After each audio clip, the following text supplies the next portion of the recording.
자, 여러분 안녕하세요. 오늘은 정전 용량 계산하는 실제 예에 대해서 조금 더 이야기를 해보려고 합니다. 정전 용량 같은 경우에는 여러분들 회로 이론뿐만 아니고 또 특히 전기 전자 관련해서 나중에 실제 일을 할 때 굉장히 많이 쓰는 그런 이제 개념이기 때문에 상당히 중요하다고 할 수 있습니다. 그래서 조금 더 연습을 통해서 여러분들 한번 더 이해를 도와보도록 하겠습니다. 그래서 지난 시간에 이야기한 것처럼 저항은 전류의 흐름을 좀 방해하는 것으로 작용을 했죠. 그래서 전류의 흐름을 방해하는 과정에서 이제 열을 발생을 하게 되죠. 그래서 저항은 에너지를 이제 소모하는 이제 회로 소자로서 작동을 해요. 반면에 캐패시터는 전하를 저장하는 그런 또 소자로서 작동을 한다고 그랬습니다. 그래서 이 캐패시터를 만들기 위해서는 두 개의 도체가 이제 마주보는 형태의 그런 구조로 돼 있어야 된다 하는 이야기를 했어요. 그러면 그 도체의 크기 혹은 또 모양, 또 도체 사이의 간격, 그 다음에 도체 사이에 있는 유전체의 종류, 이런 거에 따라서 그 저장할 수 있는 용량이 달라진다고 그랬어요. 그래서 정전 용량 할 때는 전하를 얼마나 저장할 수 있느냐 하는 그런 의미에서 용량이다 이렇게 말을 쓴다고 그랬어요. 그런데 실제로 이 회로 설계, 전기 설계할 때는 정전 용량이란 말은 그리 쓰지 않습니다. 그래서 대개는 캐패시터라는 그냥 영어를 쓰는 경우가 더 많이 있고, 또 캐패시터 대신에 콘덴서다 이런 말을 또 쓰기도 합니다. 그래서 그런 이제 어휘도 여러분들 좀 더 알아뒀으면 좋겠어요. 오늘 이 시간에는 한번 구형 캐패시터에 대해서 한번 생각을 해보려고 그래요. 구형 캐패시터는 이 도치구가 이제 두 개가 동심원으로 이렇게 동심구조, 동심구. 그래서 중심이 같은 그런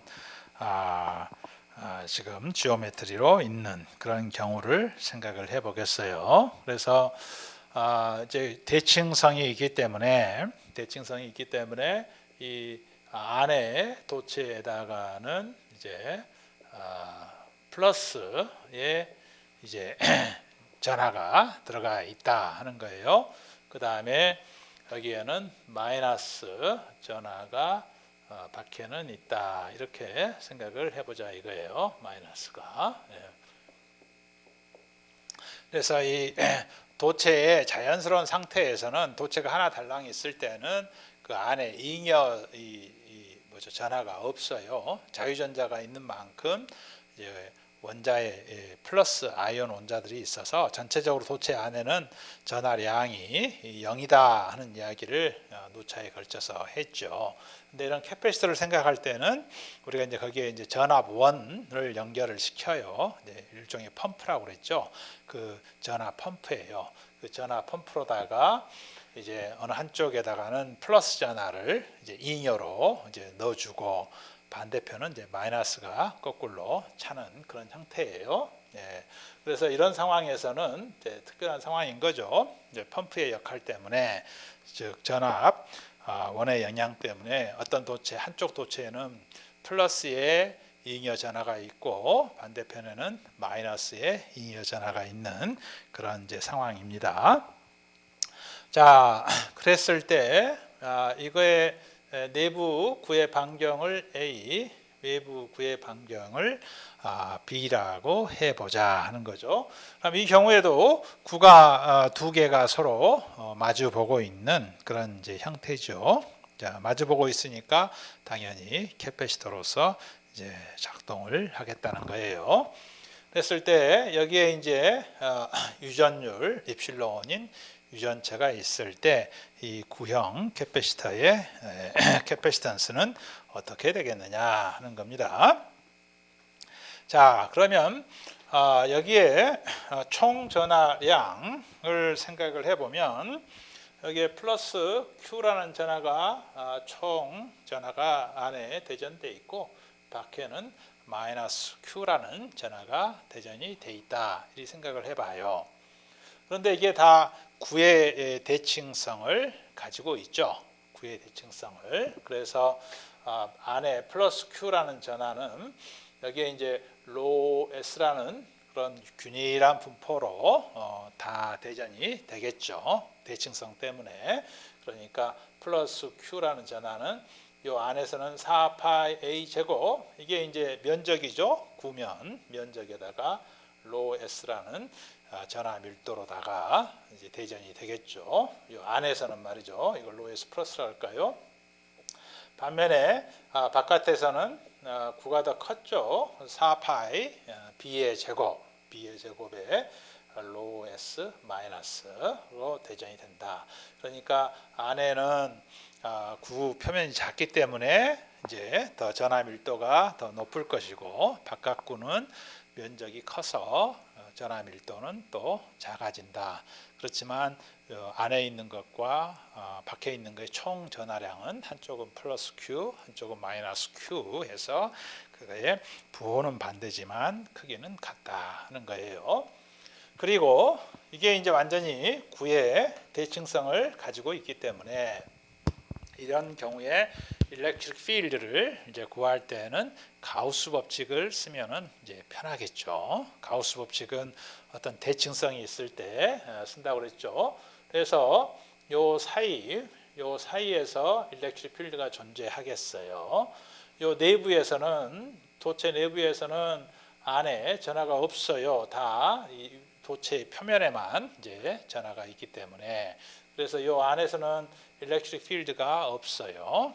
그다음에 요 바깥에서 또 가우스면을 만들어 보면 플러스 Q 마이너스 Q가 상쇄가 되죠. 상쇄가 돼서 이 필드가 0이다 하는 거예요. 그래서 요 밖에서는 이 필드가 0이다. 또 안에서는 이 필드가 0이다. 0이 아닌 부분은 이 도체 구와 구 사이 A, B에서만 이 필드가 0이 아니겠다 하는 것을 여러분들이 이제 상상할 수 있어야 돼요. 그러니까 R이 A보다 작다든지 R이 B보다 큰 경우에는 이 필드는 0이다 하는 것을 여러분들이 계산하지 않고도 이제 우리 보는 눈으로 이제 이런 눈은 생겨야 되겠어요. 여러분들이 전자기학을 이제 잘 하는 사람들은 이 전기장, 자기장 필드가 이렇게 눈으로 머릿속으로 이 그림이 이제 그려져야 되는 거예요. 그러면 이제 A, B 사이에 이제 이 필드가 존재를 할 텐데요. 여기에서 가우스 법칙을 적용을 하자. 가우스 법칙은 DDS는 이제 안에 Q였죠. Q. 그러면 자, 인테그랄 DDS는 저희 D 벡터는 가우스 법칙에서 플러스에서 마이너스 쪽으로 향하는 이런 형태, 방사하는 형태로 생기겠다 하는 것도 여러분들이 이제 그릴 줄 알아야겠어요. 구의 대칭성 때문에. 그러니까 D 벡터는 D의 R 컴포넌트만 있고 AR 성분만 있다 하는 거죠. 그러면 인테그랄 DDS는 DR, AR 벡터에다가 자, 구 표면에서 뭡니까? DS 벡터는 뭐였어요? R 제곱 사인 시타 D 시타 D 파이의 A R 벡터 이거였죠. 네.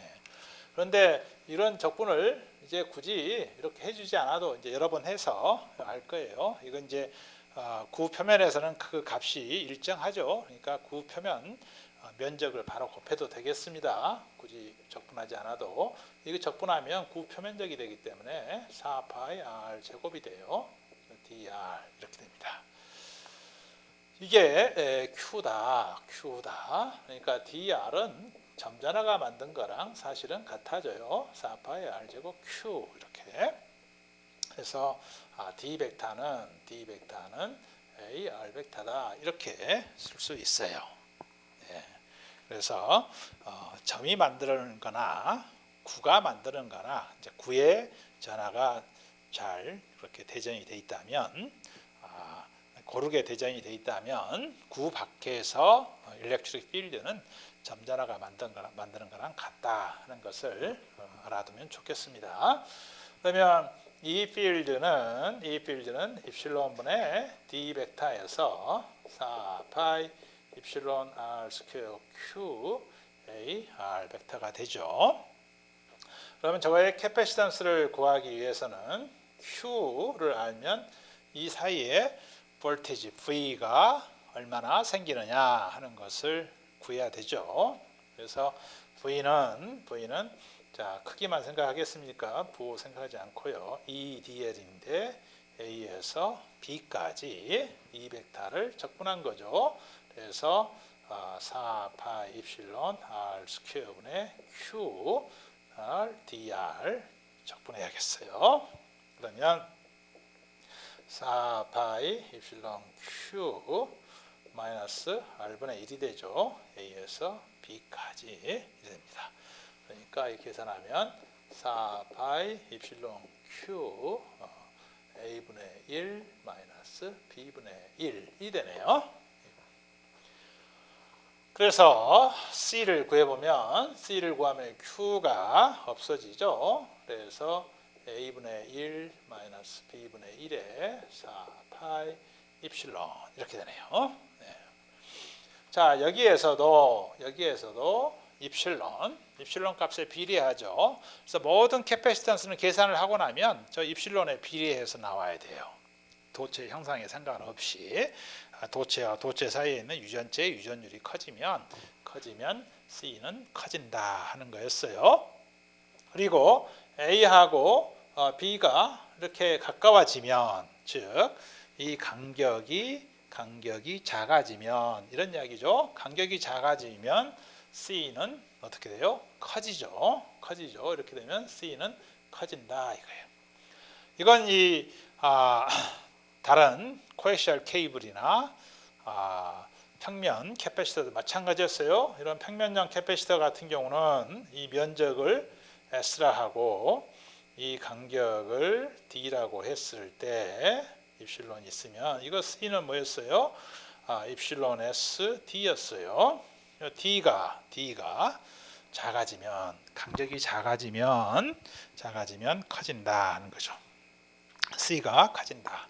그래서 C를 크게 하는 방법은 이 면적을 크게 하는 것도 방법이고 간격을 작게 하는 것도 방법이에요. 그러면 이제 면적을 크게 하면 이 덩어리가 커지죠. 이제 전자 회로 같은 데서는 크기가 큰 게 그렇게 반갑지가 않죠. 작게 만들어야 되잖아요. 그런데 그럴 때는 D를 작게 하면 되는데 D가 너무 작으면 어떤 문제가 있을까요? D가 작으면 예를 들어서 이런 크기, 이런 구조하고 아주 작은 구조하고 이런 구조가 있을 때 여기에 10V를 가했다. 여기도 마찬가지 10V를 가했어요. 근데 이 구조물에서는 이 간격이 예를 들어서 1cm였어요. 1cm. 근데 여기 간격은 예를 들어서 1mm였어요. 1mm. 그러면 E는 어떻게 돼요? V 나누기 간격이란 말이에요. 간격. 그러니까 이 경우는 10을 0.01로 나누니까 1000이 되죠. 1000V/m라는 이런 E가 생겨요. 1000V/E. 근데 반면에 이런 경우 E는 100배가 되죠. 1000이 아니고 10만 V/m가 돼요. 자, E가 이렇게 10배가 아니죠. 10만이 아니죠. 0.1mm라면 10만이 되죠. 0.1mm라면. 자, 어떻게 돼요? 100배가 됐어요. 100배. 그리고 E가 이렇게 100kV/m가 됐네요. 100kV/m. 이런 경우에는 어떤 현상이 일어날 수 있을까요? 그러니까 유전체에서 유전체로서의 성질을 유지하다가 이 필드가 너무 세지면 갑자기 유전체 원자에서 전자가 튕겨 나와서 자유전자가 된다고 그랬죠. 그러면서 유전체로서의 성질을 잃어버리고 도체로서 작용을 한다고 그랬죠. 도체로 작용을 하면 이제 전류가 막 많이 흐르게 될 수 있는 거죠. 방전이 일어나는 거죠. 그래서 D를 작게만 할 수는 없다 이런 거였어요. 자, 여하간에 이 경우도 마찬가지예요. A, B가 가까워지면 C는 커진다. 그래서 다 그런 같은 특성을 갖는다 하는 것을 알 수 있습니다. 네. 자, 그러면 이 구를 하나 생각한 게 만약에 B가 무한대이면 어떻게 되겠느냐? B가 무한대이면 이것은 어떤 경우냐면 우리가 이제 지구상에 살고 있는데 여기 어떤 큰 덩어리가 하나 있다. 덩어리가 꼭 구일 필요는 없어요. 그런데 뭐 사각형이든 아니면 어떤 모양이든 대략 크기를 구하고 환산을 시켰을 때 구 모양이라고 생각하고 그럴 때 이 구하고 요 지구 상에 이제 거리가 이게 충분히 넓다 이제 생각해 보죠. 뭐 R은 무한대다 이렇게 이제 이 크기에 비해서 이 떨어진 거리가 이제 크다고 생각하면 바로 B가 무한대인 경우가 되겠어요. 그러면 C는 4, 파, 입실론 A가 돼요. A가. 그래서 요 A 물체의 표면적이 크면 클수록 그러니까 표면적이 아니고 반경이 크면 클수록 C가 커진다. 이런 이제 이야기죠. 이런 이야기예요. 네. 구의 반경에 비례해서 C가 커진다 하는 거예요. 그러면 이렇게 덜렁 떨어져 있는 도체가 있다면 보통 우리 지구면은 우리가 이제 얼스라고 해서 이런 표현을 그라운드라고도 하고 GND로 표시하죠. 이거도 이제 도체로 봐요. 우리 지구상에 이제 안에 물도 들어 있고 해서 이제 전기를 상당히 이제 흘리게 돼요. 그래서 지구도 도체로 본다면 우리 떨어져 있는 어떤 물체가 있을 때 지구 표면과 이 물체 사이에 캐패시턴스가 형성될 수 있다. 그래서 전하가 거기에 생길 수 있다 하는 것도 우리가 이 캐패시턴스로 활용해서 이해할 수 있겠다 이런 이야기예요. 자, 그러면 여기서 예제를 하나 생각을 해볼까요? 그래서 하나 이제 실제로 이제 예를 한번 들면 A가 10cm이고 B가 우리 교과서에서 보면 예제 6의 10번에 해당하겠습니다. B가 30cm래요. 30cm. 그러니까 뭐 A 10cm 주먹만한 크기고 B가 3cm니까 뭐 배구공 정도 되는 그런 크기예요. 그랬을 때 V가 전압이 그 두 도체 사이에 전압이 100V가 걸려 있대요. 100V. 자, 100V면 아주 무서운 전압은 아니죠. 그랬을 때 유전체의 유전율은 입실론 R 상대 유전율이 2.5래요. 2.5.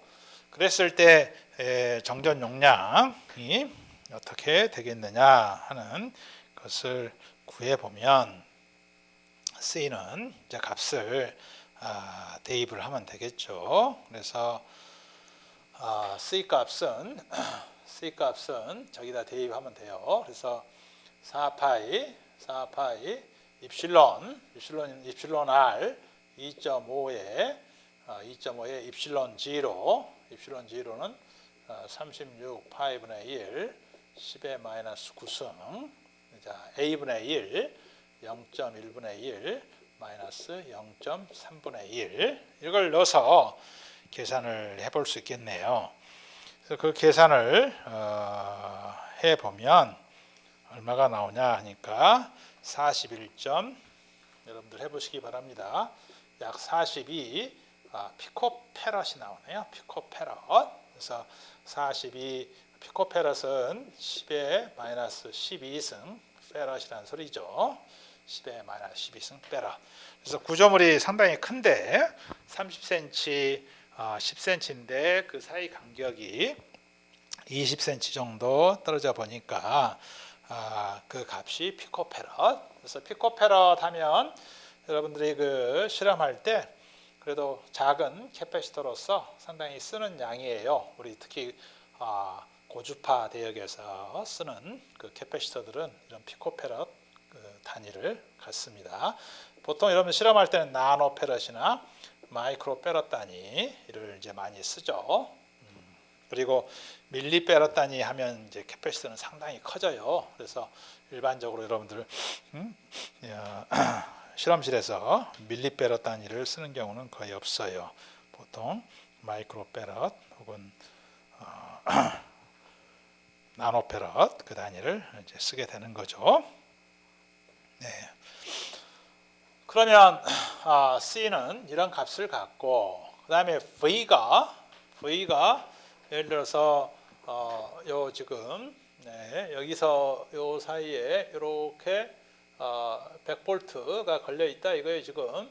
이렇게 해서 안쪽이 높고 바깥쪽이 낮아서 이렇게 100볼트가 걸려 있는 거예요. 그러면 요 사이에서 이제 등전이면이 생기겠죠. 그럼 저 사이에서 등전이면은 어떻게 생길 것 같아요? 저것도 구 모양이니까 구의 대칭성을 가지고 등전이면이 생길 것 같죠. 그래서 이 도체는 다 등전이면이니까 이게 100볼트인 면이고 이건 100볼트인 면이고 그 다음에 이렇게 90볼트, 80볼트, 60볼트 이렇게 해서 등전이면이 구 모양으로 생기다가 이 바깥 표면으로 오면 0볼트 등전이면이 되겠어요. 되겠죠. 그러면 그 안에서 이 전이 V는 어떻게 될까? 그러면 V는 아까 4파이 입실론 R 스퀘어분의 Q에 dr 해서 이제 A에서 B까지 했는데 이제 A에서 어떤 R까지 값으로 해볼까요? 그러면 VR은 마이너스 인테그랄 EDL인데 마이너스 인테그랄 A에서 B까지 R까지 이제 B가 아니고 R까지 가보자 이거요. R까지 그리고 4파이 입실론 R 스퀘어분의 Q dr 이 되겠죠. 그럼 이걸 그리고 이 적분 상수를 전위차에서는 하나 이렇게 붙여주자고 했죠. 레퍼런스가 이제 어디에 따라서 이제 달라질 수 있으니까 기준점을. 그러면 이것은 아까 했죠. 4파이 입실론 Q에 R분의 1이죠. R분의 1에 A R 플러스 C 되는데 이게 이제 4파이 입실론 Q에 R분의 1 마이너스 A분의 1 플러스 C 이렇게 되겠어요. VR이. 그런데 저기서 VA 즉 안에 있는 구면에서 V가 100볼트다 하고 주어졌죠. 경계치가. 그러니까 4파이 입실론 Q 자 이렇게 없어지죠. A분의 1 그래서 0 플러스 C가 100볼트다 하고 주어진 거예요. 그러니까 VR은 여기에 C 값이 100이다 하는 거죠. 플러스 100. 이렇게 표현되겠다 하는 거죠. 그래서 VR은 R 값에 따라서 이제 100에서부터 0까지 가겠다 하는 거예요. 그래서 VB를 구해보면 4파이 입실론 Q B분의 1 마이너스 A분의 1 플러스 100이 될 텐데요. 이거 이제 이게 이제 계산을 해보면 0이라는 값을 가져야 된다 이제 하는 거예요. 그래서 등전이면이 요 사이에 구 모양으로 생기게 될 것이다 하는 것을 알 수 있습니다. 자, 그 다음에 여러분들 이 구에서 또 누설 저항이 생길 수 있다고 그랬죠. 누설 저항. 이게 시그마 값이 조금 있다면, 저 구 안의 표면과 밖의 표면 사이에 저항도 있을 수 있죠. 그래서 그때는 RC는 입실론 오버 시그마 이 관계를 이용을 하면 된다고 그랬어요. 그러니까 저항 R은 시그마 입실론, 그다음에 C분의 1, C가 A분의 1, 4파이 입실론 A분의 1 마이너스 B분의 1이 되니까 입실론에서 4파이 시그마분의 1 A분의 1 마이너스 B분의 1 이런 누설 저항을 갖는다. 그러면 저런 구형 캐패시터는 회로적으로 모델링하면 C와 R이 병렬로 있는 거다. 그때 이 R 값은 이걸로 표시되고 C 값은 아까 있었구만 이 값으로 표현이 된다 하는 것을 여러분들 염두에 두세요. 네. 그 다음에 여러분들 캐패시터는 회로 시간에 또 이렇게 배웠을 겁니다.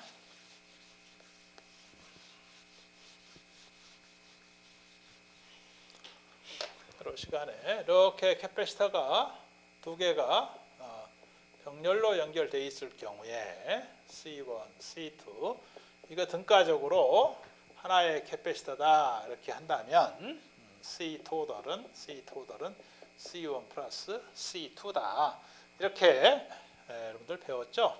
그 다음에 직렬 연결할 경우에 C1, C2도 등가적으로 하나의 캐패시터로 표시를 해보면 CT분의 1은 C1분의 1 플러스 C2분의 1이다. 이런 이제 관계다 하는 것을 여러분들 알고 있을 텐데요. 자, 그런 구조물은 어떤 경우가 되겠느냐 하는 것을 본다면 아까 이제 구 같은 경우 구보다는 이제 이 평면 캐패시터에서 두 개의 평면의 캐패시터에서 이렇게 있는데 이게 두 개의 층으로 이루어져서 이거의 입실론 1이라는 유전체고 이게 입실론 2라는 유전체라고 생각할 수도 있겠죠. 그래서 이거의 두께를 D1이라 하고 이거의 두께를 D2라고 한다면 전체 두께는 D1 플러스 D2가 되는데요.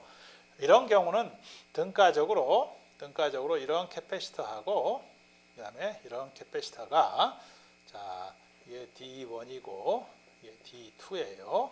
이런 캐패시터가 입실론 2 등가적으로 연결돼 있다. 이렇게 볼 수 있습니다. 그러면 여기서 C1은 D1분의 입실론 1 S, C2는 D2분의 입실론 2S 이런 식으로 계산할 수 있을 것입니다. 그래서 바로 이런 경우에 해당하는 거죠. 네. 반면에 또 이걸 이 평면형 캐패시터에서 내부를 또 이렇게 나눌 수도 있겠어요. 이렇게 같은 D인데 이렇게 나눌 수도 있겠어요. 이렇게. 그래서 이쪽은 입실론 1, 이쪽은 입실론 2, 뭐 이렇게 형성될 수도 있겠죠. 예, 그랬을 때 이거에 이렇게 해서 이거의 면적을 S1, S2 이렇게 만들 수도 있겠죠. 이건 등가적으로 캐패시터 두 개가 이렇게 병렬로 연결되어 있는 그런 경우가 되겠다 하는 거죠. 네. 그래서 이것을 C1, C2라고 했을 때 C2는 이 간격을 D라고 한다면 D분의 입실론 2 S2가 되고 이것은 D분의 입실론 1 S1이 되겠죠. 이렇게 각기 구할 수도 있겠다. 각 구에서 병렬 연결로 하면 되겠다 하는 것들이 여러분들 일반적인 그런 전자기학 교과서들 보면은 예제 문제로도 이렇게들 나와 있습니다. 또 비슷한 경우 또 생각을 해보면 아까 구에서 이렇게 입실론 1, 입실론 2 이렇게 있다. 그리고 이게 A이고 이게 B다. 그러면 이것은 직렬 연결일까요? 병렬 연결일까요? 이것은 병렬 연결로 보이죠. 절반으로 나눠졌어요. 병렬 연결입니다. 그래서 이것도 두 개의 병렬 연결로 C1, C2 이렇게 쓸 수 있겠어요. 그래서 C1, C2인데 이쪽을 C1, 이쪽을 C2라고 한다면 C1 값은 얼마가 될까요? 아까 A분의 1 마이너스 B분의 1에 4파이 입실론 1에 이게 반구잖아요. 반구. 그래서 면적이 2배로 2분의 1로 줄어들었겠죠. 줄어들었겠어요. 그래서 곱하기 2분의 1이 될 거고 C2는 마찬가지로 A분의 1 마이너스 B분의 1 4파이 입실론 2 곱하기 2분의 1이 될 거다 하는 거죠. 네. 반면에 구에 또 이렇게 각이 2층으로 이렇게 돼 있어서 입실론 1, 입실론 2 이렇게 돼 있다. 그러면 또 똑같은 구에서 말이죠. 이건 직렬 연결 형태로 쓸 수 있겠어요. C1, C2. 그렇죠? 그러면 여기에서 이건 하나의 C 이게 하나 이제 반경이 들어가야겠죠. 그러면 C1은 A분의 1 마이너스 C분의 1이 되고 그 다음에 4파이 입실론 1이 될 거고 이게 이제 C1, C2가 되겠죠. C2는 C분의 1 마이너스 B분의 1에 4파이 입실론 2 이게 직렬 연결된 이런 형태가 될 것이다 하는 거예요.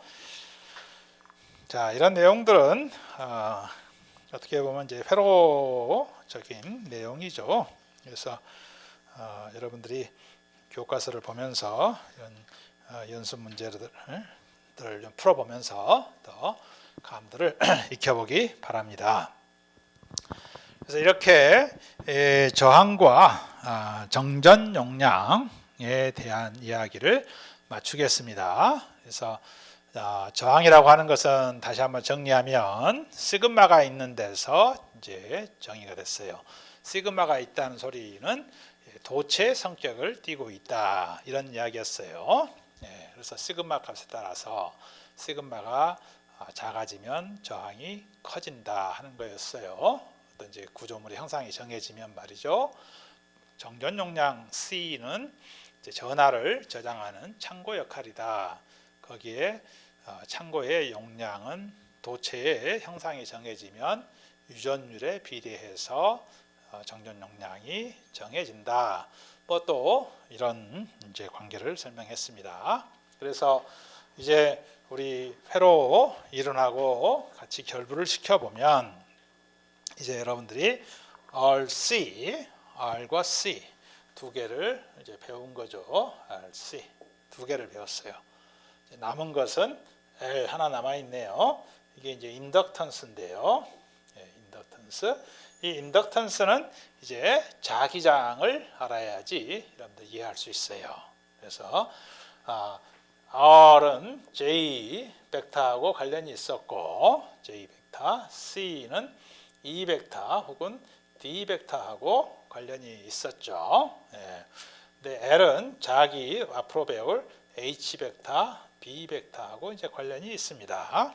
그래서 여러분들이 인덕턴스까지 알게 되면 여러분들이 전자기학과 회로 이론의 연결고리가 다 이제 형성되는 겁니다.